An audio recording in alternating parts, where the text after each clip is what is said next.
ఆంధ్రప్రదేశ్ రాజకీయాలు ప్రస్తుతం అత్యంత ఆసక్తికరంగా మారాయి.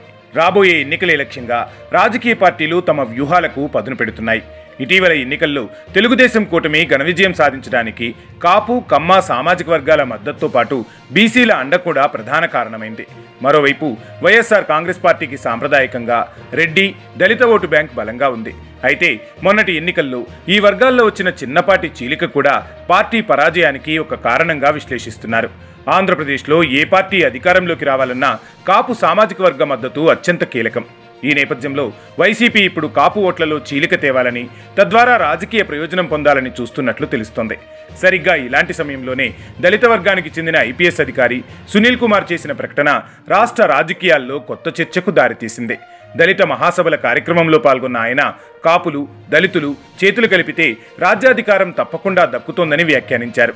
సునీల్ కుమార్ వ్యాఖ్యలతో పాటు డిప్యూటీ సీఎం పదవిని జడా శ్రవణ్ కుమార్ లాంటి నేతలు తీసుకోవాలని ఆయన సూచించడం గమనార్హం. గత కొంతకాలంగా కూటమి ప్రభుత్వంపై విమర్శలు చేస్తున్న శ్రవణ్ కుమార్ క్రమేపీ వైసీపీకి దగ్గరవుతున్నట్లు కనిపిస్తున్నారు. అంతేకాకుండా ఐపీఎస్ సునీల్ కుమార్ సైతం వైసీపీ ప్రభుత్వ హయాంలో ఇంటెలిజెన్స్ ఐజీగా పనిచేశారు.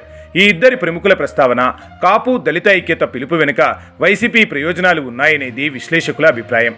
కూటమికి అండగా ఉన్న కాపుల్లో చీలిక తీసుకురావడానికి కమ్మ సామాజిక వర్గం కాపులపై దాడులకు పాల్పడుతోందని ప్రచారం చేస్తున్న వైసీపీ ఇప్పుడు దళిత కార్డును ఉపయోగించి తన ప్రయత్నాలను మరింత బలోపేతం చేయాలని చూస్తోంది. కుల సమీకరణాలతోనే రాజకీయం చేస్తూ వచ్చిన వైసీపీ ఇప్పుడు జనసేనకు, కూటమికి అండగా నిలిచే కాపులను డైవర్ట్ చేయగలిగితే మిగతా వర్గాల మద్దతు తిరిగి అధికారంలోకి రావచ్చని జగన్ భావిస్తున్నట్లు కనిపిస్తోంది.